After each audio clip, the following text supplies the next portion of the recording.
দুধের লাইনে চলবে, দুধ হালাল বলে দিতে হবে, কে খাইলো না দেখা হবে না।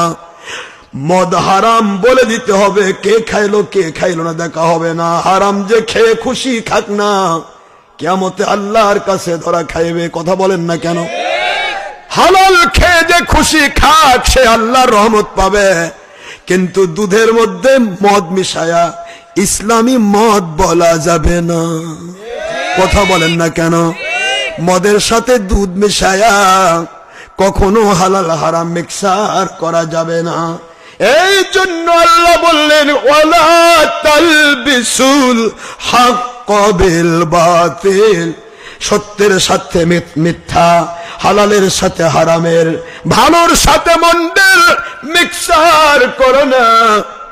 এবং জেনে শুনে তোমার ব্রেন সায় দিচ্ছে, তোমার বিবেক সায় দিচ্ছে, এটাই সত্য কথা, এটাই কোরআন সুন্নাহর সঠিক কথা।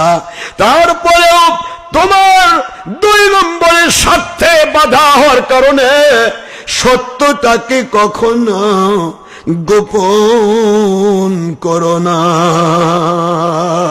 সুবহানাল্লাহ বলেন।